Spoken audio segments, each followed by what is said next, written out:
So, hello everyone.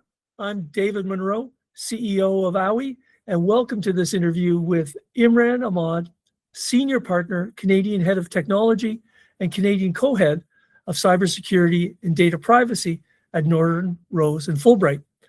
I'd also like to acknowledge a couple of my colleagues who are here this afternoon, Patrick Chouinard, who is our co-founder and Chief Technology Officer, and Pierluigi Sorbo Lombardi, who's our Head of Customer Care and Development. So thank you, gentlemen, for joining us as well. So before we begin, let me take a moment and set the scene on a situation that hopefully none of you will ever have to face.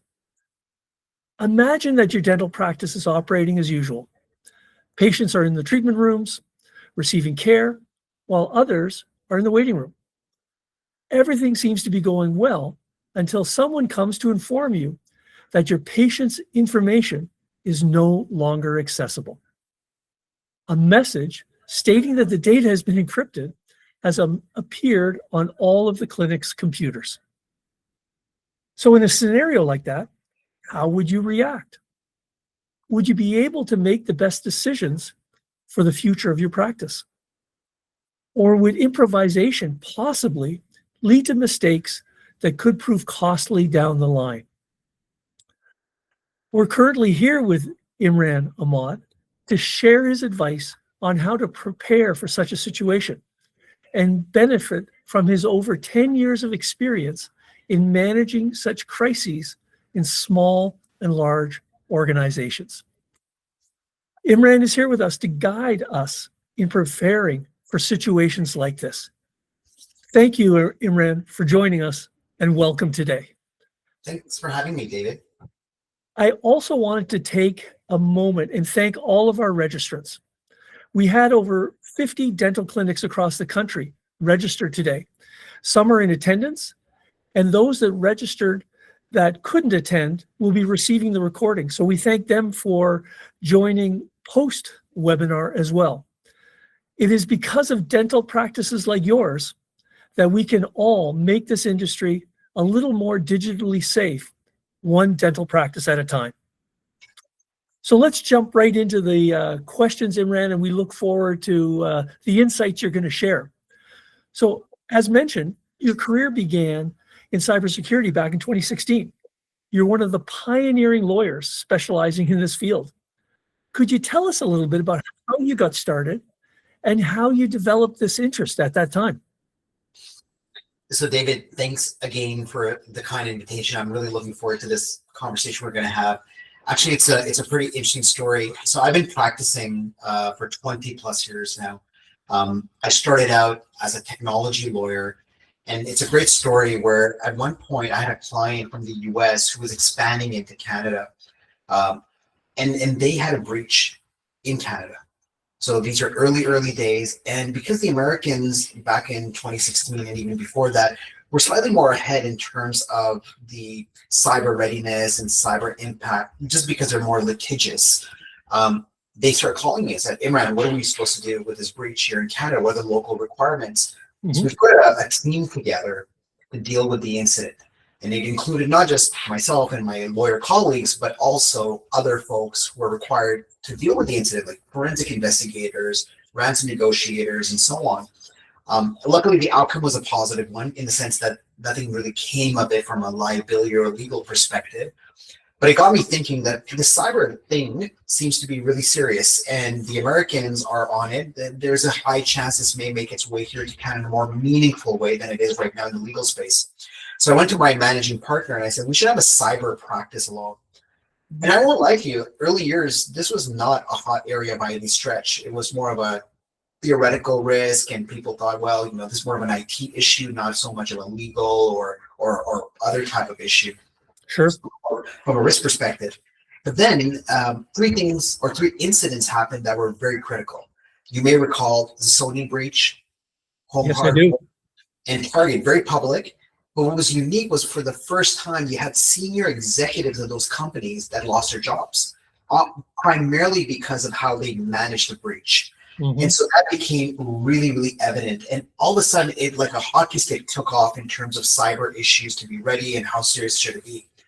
Today, you see there's a ton of cybersecurity issues that are being reported every day. If you'll indulge me, there's this one anecdote I'd like to share. So I teach a course at the University of Toronto at the Faculty of Law. And at the faculty, the first class that I teach, I ask students to go online and Google basically the 2 or 3 worst managed breaches in their minds. And so they'll go on their computers, look it up, and come back as a plenary group. And it's always the same 2 or 3, even though there are hundreds, if not thousands over a year that are reported in the media. Some don't go anywhere, but the ones that are not managed well are the ones that gets everybody's attention, including with the legal exposure that comes along with it. So, I may be doing this a bit early in our discussion, but the one takeaway I hope our audience takes from this conversation, it's not the fact that you had a breach. That's not what you're going to be judged on. It's how you respond to the breach.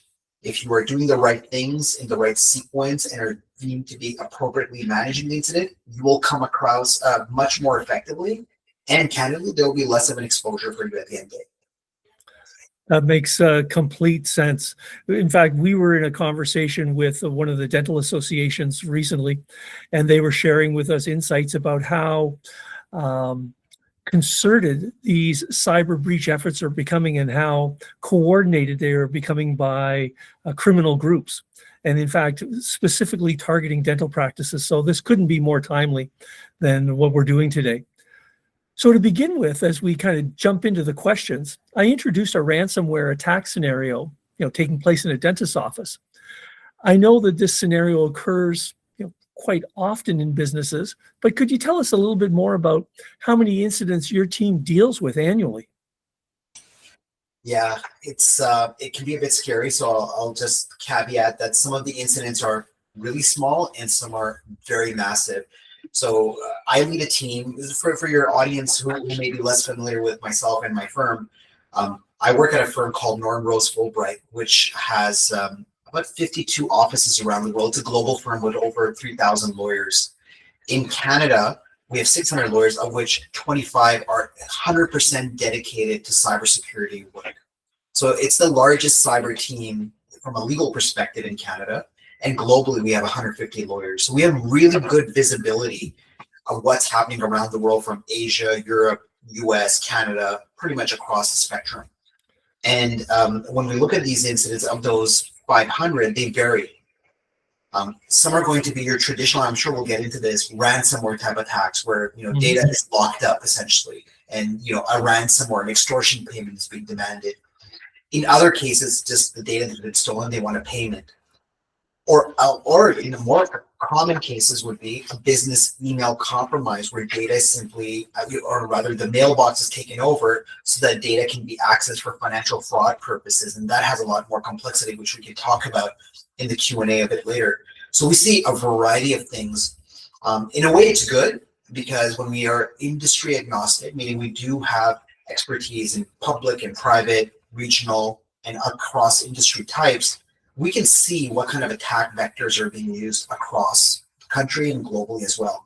So we can tell you at any given time what ransomware group is active, what techniques they may be using, what law enforcement agencies are actively investigating to our knowledge on these matters. So the number may seem very high and you may wonder, well, gosh, that's really problematic. I will say we probably only see a small portion of it. We're one law firm in Canada. There are dozens, if not more, that are probably getting the same type of reports. And more importantly, a lot that are not being reported. So the number of cyber attacks is much more significant. Are you seeing through, and by the way, when you shared the size of the practice, that really took me aback, but it really puts a spotlight on the existential crisis that this is, not only for dental practices, but for lay people, in their home lives, any size business around the world. It really is a challenge for our time that we have to address. In the broad spectrum of all of the attacks that you see, are there a few that seem to be the most common types of incidents? I think ransomware certainly is, but I'll give a bit of background for the audience members here who may find it interesting. If you were to go back about 10 years, if you talked about a ransomware incident, think of a filing cabinet. You know those old metal filing cabinets we had back in the day with the button you can press to lock it up? I have one right behind me. So if you press the button, and that's what the hackers were doing. They were hoping to not have the key. Mm-hmm. And if you don't have a backup key, which is your backup system, you really have to make a deal with the hacker. So the advice the industry and the experts were giving is have good backups that you can use to restore, which a lot of people did. So that's a good news story, right? Mm-hmm. Unfortunately, with cyber risk and hackers in particular, it is move and then counter move. So they adjust to whatever we're doing. It's a constant evolving risk. So what did they do? Think of your filing cabinet again. Instead of just locking it up, they said, well, before I lock it up, I'm going to steal a couple files. And even if you have the backup, if you have that key to unlock it, you may, as a victim, be incentivized to pay me because you don't want the data to be dumped and embarrass your organization and other things that go along with it. So ransomware still remains the number one piece, but the term has changed in the sense like how the techniques are being used has modified itself. An example would be one of the things we see the most right now is data theft coupled with data encryption plus extreme pressure with a short time frame to make a payment with the threat that the data is going to get leaked out within no more than, let's say, 5 to 10 days, which then forces people's hand, if they don't have a plan, if they don't have a methodology as to deal with a cyber incident, to basically make quick decisions, which may be not in the interest of the victim, but in the interest of the hacker itself. There's an old saying that when your neighbor loses their job, it's a recession. When you lose your job, it's a depression. And to follow that analogy, when it comes to cybercrime, many people feel, well, it's going to happen to somebody else. It's not going to happen to me. And, in the last 12 months, I've seen a friend who runs a one-person recruiting practice be shut down through a ransomware, and my 79-year-old mother be attacked and have her laptop shut down to try and extort her for a couple of $1,000s. So it really, it's important to realize that anyone or everyone could be the target of these kinds of attacks. Great.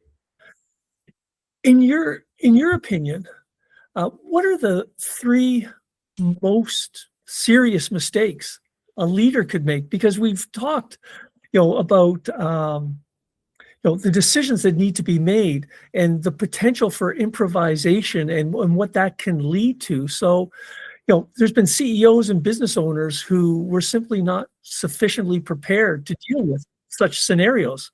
Could you give us some examples and maybe explain, how this may have had, kind of the impact it may have had on their organizations? Yeah. I mean, the one I give the most often is, we're talking about dental clinics, for example. They're a good proxy for what we're seeing broadly speaking in the industry. So when you talk about, for example, small and medium-sized businesses, a lot of them are going to have third parties, typically what we call a managed service provider, an MSP, manage their IT environment. So, they're providing the service. So think of a dental clinic, they're doing the work that they need to do, but they've got a third party who sets up their account, their email, manage their IT infrastructure for them. And by and large, that is a very popular and cost-effective way of doing it. A cybersecurity incident occurs for whatever reason. Things get locked up. The first instinct the clinician will have at that dental clinic is to pick up the owner, to pick up the phone, call the MSP and say, gosh, this has happened. What do we do? And this is where you see the good MSPs from those who are less experienced in the space. They'll say, well, don't worry about it. We've got backups. Let us just wipe everything off and re-establish it for you as quickly as possible. You'll be up and running in 24 hours. And as an owner, as a business owner, that's what you want to hear. I'm going to be back up and running as quickly as possible. The problem with that is we don't know how the hacker got it in the first instance. There was no investigation. Then you're wiping everything off. There's no evidence left to do an investigation to figure out what happened. And in those situations, when they do restore, I can't give you an exact percentage, but the vast majority do get re-extorted. So think of your house. Somehow a burglar got in and you didn't know. You go, oh my gosh, that's not very good. Let me make sure my front door is locked. Right? but then the back door was how they got in the first instance, and you never even bothered to look at it. That's what we're seeing here. So what we see is then the second time when they get re-extorted, the damage is much more significant, because the hacker is the hacker. He or she will figure out, oh, they had backups. Let me see if I can get access to the backups and make it even more difficult. And the downtime for that clinic, for example, or that business is much more longer than they would have liked initially. So then the question is, remember that when I said how you manage the breach is what you're judged on, not Sure. Yep. Question's going to be, well, how did you manage it? Well, you just rushed to get it back up and running. You didn't care about the evidence, what happened. It happened a second time. And those are the things that can come back and really bite you. Yeah, exactly. And much more, it's like, somebody gave me this example. We're talking about old sayings that, problems don't get better with time like wine does, for example, right? So same thing. Yep. If you don't fix it right the first time, it's going to get worse the second time when you're doing it. Absolutely. So, rushing to make some maybe uninformed decisions is a serious mistake. Are there a couple of other, critical mistakes that you've seen leaders make, whether it's a dental practice or a small or even a large business? So I'll pick up on something you said, which made a lot of good sense to me, which is it'll happen to somebody else and not to me, right? And so if that is the mindset, or at least that's the perception of what's going on, chances are there's going to be very limited preparation beforehand. Mm-hmm. What you want to do is really invest on the front end. And it doesn't have to be super complicated. And these are sort of the top 2 or 3, and we can come back to this afterwards as well, things I recommend or that I see clients put in place. I'll just give one quick disclaimer. No surprise, a lawyer getting a disclaimer, is I'm not an insurance person, but Yep. I would strongly encourage clients to think about getting cyber insurance. It is an excellent risk mitigation strategy. So speak with your insurance broker or whoever your insurance professional is to get cyber insurance. The reason for that is cyber insurance covers 4 broad categories of costs. The first cost would be what we call direct vendor costs, so lawyers, forensic firms that investigate, like from an IT perspective, a ransom negotiator if you're needed one, crisis communications, and so on. Those are the bigger costs, by the way, at the beginning. The second bucket is what we call extortion payment. So if you did want to or had to make a payment for a ransom to get access to your system or for data to be deleted, and we can talk about legality and pros and cons in a minute, there's coverage for that those funds can be reimbursed to you or paid on your behalf by the insurance firm, subject to some conditions. The third one is, let's say you have a joint or shared IT environment, and your cybersecurity issue infects others and causes them some kind of damage or harm, and they sue you. At that point, you can actually have costs to defend yourself or to make the other party whole to the extent that policy allows it. And then the fourth coverage is if your clinic is closed for, let's say, a day, 2 days, a week, or longer, you're obviously going to lose money. You're not servicing your patients. Mm-hmm. Could be business interruption costs that you may be able to recover, at least partially, for some of your losses. So insurance would be one thing to have in place ahead of time. The second I recommend clients have is a vendor list. Who do you call and when and how? So we can talk about lawyers after. I'm sure you're going to ask me, why do we need a lawyer and why is a breach coach? What does that even mean and what do they do? But breach coaches, forensic firms, these all cost money for better or for worse. And what you want to be able to do is say, look, I've got insurance and I know who these vendors are. I trust them or I've talked to them. I know who to call in what sequence. And then last but not least, and there are others as well, I think the third thing would be to have a plan. So when I said, for example, it's how you respond, it's not just saying respond quickly. There has to be a methodology, it has to be thought through. So you need to have sequencing. You need to know how you're going to proceed. Maybe you're a bit more cautious on steps and time, but you'll have a better outcome. And ultimately, you'll be up and running much more securely and quickly than if you had just rushed to get back up and running initially. So that plan it doesn't have to be a dissertation, by the way. It doesn't have to be a huge document. It could be just a couple of pages with flow charts that at least gives you a roadmap of what the plan is going forward.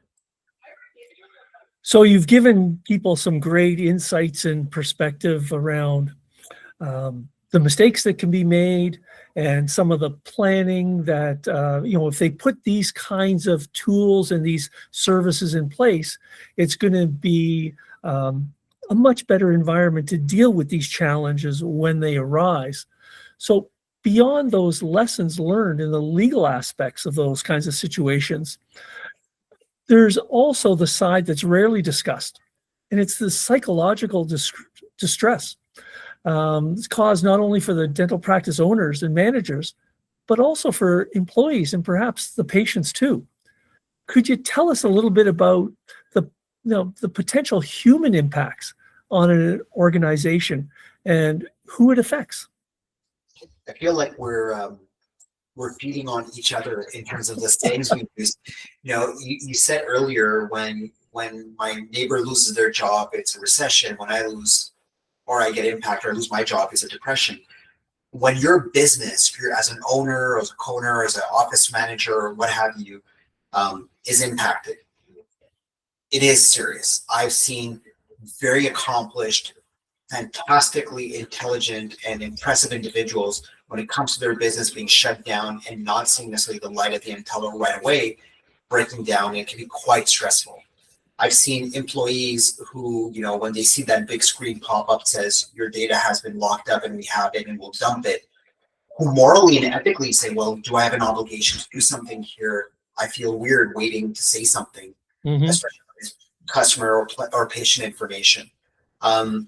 Or when you just tell people, yeah, we've been cyber attacked, we'll get in touch with you in due course, patients will panic too, right? Like they get very, very concerned with everything we're hearing. So I think a couple of things. One, you're better off having a plan than no plan. And I mentioned the breach coach or the lawyer being brought in as a quarterback of situations. We've seen so many of these.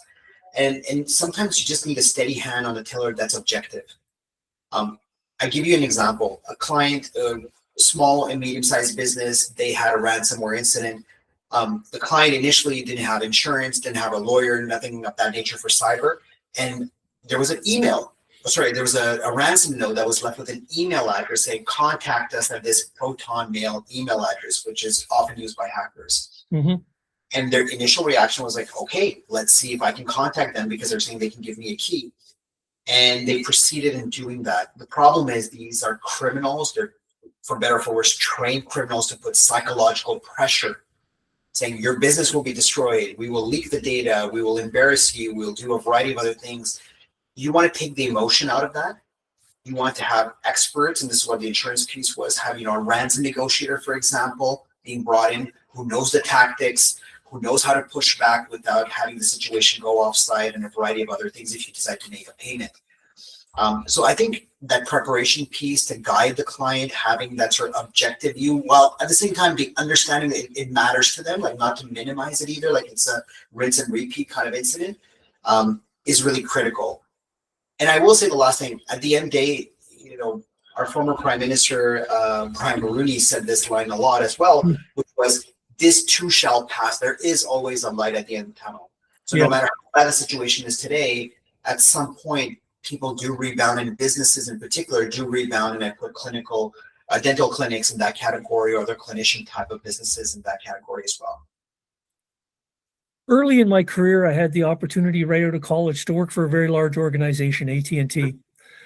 And I had a boss who's still a mentor today. We, many decades later, get together still for lunch once a year to share stories. And he gave me one of the most important pieces of advice in my career. He said, adult education is very different than your schooling, high school, university. He said the key to adult education experiences, and essentially this is what we're doing through our webinar today, is to find those few nuggets that are most consequential to you.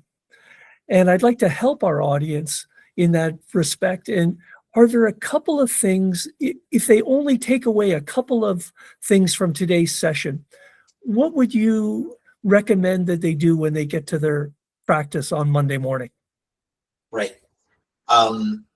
No surprise, a lawyer can go on and on and on. So I have a lot that comes to mind, but I'll give like maybe one or two. I've touched on them already, but I think it's good to have like that little checklist at the end of the day. Absolutely. Number one, I'm not an insurer. I don't get a commission or anything like that, but I would encourage folks to talk to their broker to see if cyber insurance is right for them and what kind of limit they should get and what the coverage looks like. I've had clients who are small and medium-sized businesses where they did not have insurance, and then they have to decide whether they pay out of pocket or if they take on more risk, and that becomes a difficult decision to make. So certainly you want the best outcome and you want the best resources. Insurance can mitigate some, there's a premium you have to pay, obviously, but certainly that could be one element to think about. The second piece, which, we talked a little bit about different vendors like ransom negotiators, forensic investigators who are basically looking at digital artifacts or breadcrumbs and trying to figure out how the bad guys got in, what did they do, and what did they take. You're going to be through a stressful period. Knowing who that lawyer, that forensic firm, the ransom negotiator are ahead of time will just help you make those phone calls earlier and then be able to get comfort that you're well surrounded, taking that emotion out of the equation. And then the last piece, which again I touched on a little bit, so I feel like I'm recycling a bit, is the methodology. You want to have a process in place. So it doesn't have to be super complex. You can get a lot of these from different advisors that are available in terms of a plan. How do you sequence it? What do you do? Who do you call? And how do you get to that end state, which is back up and running and fully operational? And somebody who can walk you through that process, who can talk about the risks, as clinicians, especially in the dental clinic space, you have access to personal health information that belongs to the patient, which is one of the two most sensitive pieces of information for a person. Financial is number one, not in that sequence, but financial is one, and personal for health as well is very critical. When those get compromised or leaked, you have a legal obligation to notify those individuals, certainly, but the sensitivity of that information is on the very highest of the spectrum. So how you're going to manage that, how are you going to notify them, and when, that's going to be really, really important. You don't want to wait too long, but you also don't want to rush on imperfect information that may result in not having to notify potentially. So having that process in place just helps keep everybody on this right track and at the right cadence instead of rushing or slowing it down too much. Thank you for that. We just had a question come through, and people learn from real life stories so well. And I think our attendee who shared this question had that in their mind. They said, has there been a particular breach scenario for a dental practice that you and the practice at Norton Rose and Fulbright hasn't been involved in? And could you share any insights, without giving anything away, of course, any insights or perspective from that situation? Yep. So I had one client in the province of Ontario that had the exact situation. It was a clinic, a dental clinic, and they managed to get back up and running relatively quickly. And in their case, luckily, they did have insurance in place, so the monies were there to be able to do a full forensic investigation. And what they discovered was data was likely taken, but with no guarantee, because some of the evidence had been messed around with by the threat actor, the hacker. And so the decision was, the decision they had to make was, do we notify or we don't notify our patients? And if we do notify the patients, is it the full data set or a partial data set? What made it more complicated, and again, I won't get into specifics, was there were some VIP individuals, call them local celebrities type individuals, political or otherwise, who were part of their patient list. And so because, and remember, you're not just getting, your dental information there, like that may be the system. There's a lot of patient health information that may be more broad about the individual for a variety of reasons. And in that case, there may even be a credit card number if somebody's paid for a service personally. Right. So in that case, how do you communicate with them? How do you notify them? How do you, as a business owner, have those difficult conversations? In that case, what we did was we again, through the insurance coverage, we're able to bring in a crisis communication firm, which helped develop speaking points. What do we know? What we did not know, and frame it in a way. Look, there will always be patients when they get the notice who are going to be irate and unhappy. That's a given. Right. But if you manage it well in terms of communicating appropriately, not speculating, not saying things that are inaccurate or false, and you are forthcoming and doing it relatively quickly, meeting the letter of the law, ultimately you'll be better off. And candidly, if you're looking from a purely legal exposure perspective, your liability goes down materially. So that's where we try to be doing the right thing at the right time and supporting the patient and the client. And that usually yields much, much better results. And that's what happened in that case. Another question came in related saying, in your estimation, could that attack have been prevented? It's always easy, to have a sort of Monday morning quarterback. Could it have been? What I'm looking for is, was the vendor, in that case, they did have an MSP, a managed service provider. Would that managed service provider have been able to pick that up or not? And it's not always that clear cut yes or no. Sometimes there's reasons why a patch has not been rolled out immediately. And sometimes it's a 0 day, meaning a vulnerability even the provider of the software, for example, does not know about and has been exploited by hackers. In that case, I don't think there was any finger pointing to be done. But there have been other cases where, for example, the back door was left open. Like there was no multi-factor authentication put in place, or unsecured remote access was allowed, or a variety of other things, like just bad cyber hygiene, which should have been picked up by any IT professional who knows a little bit about security. So it really depends. I will say some of our clients, when they're going through these incidents and they have a third party involved, they get very angry. Like, this happened because of the MSP. We have to sue them. They were absolutely negligent. I caution them a little bit. Let's take a look at the facts and what actually happened. And then the negligence piece, the threshold is extremely high. So the facts have to support that. It can't just be speculation. The fact that breach happened that results in negligence automatically. There's a whole process to look at before that. The one share there that I would certainly put my exclamation mark on, as a leader previously in a publicly traded organization, I went through extensive public relations training, and it was always about getting out in front of any issue or concern that had taken place. So yeah, I think it's same thing for a dental practice. There was another question around the vulnerabilities and what had been exposed, and any insights or perspective there that you could share. Yeah, I mean, when I have these kind of conversations with clients, it's quite natural for them to get a bit disheartened, saying no matter what we do, these hackers are going to find something to get to us. Yep. I'll give a more positive spin, and hopefully this will be something that resonates with folks. Think of your home. You leave in the morning and you put the alarm on before you leave, and you're gone for the full day or for a few days. If a burglar has identified your house as a target they want to get into, the moment they break the door or the window or any other entry point, the alarm goes off, and arguably they would not be able to stick around very long because they know the cops are coming. So the damage ultimately is going to be much more limited. If you leave in the morning and you forgot to put the alarm, or even worse, did not have an alarm, they can just walk around your house with impunity until they feel like they've got everything that they wanted. The damage is going to be more significant. So I think when it comes to 0 day vulnerabilities, or how do you counter the move counter move piece that I mentioned earlier, the bigger issue is going to be, can you quickly detect? And if you can detect quickly, then can you take the right steps to immediately respond to it? That's where we try to bring the conversation to with our clients. There's no world anybody can ever say we'll never get hacked. It's never going to happen. And if big banks and large organizations like we heard publicly, like Jaguar Land Rover had a breach that was reported in the media, they can get hacked with huge security budgets and millions of dollars that are invested in that area.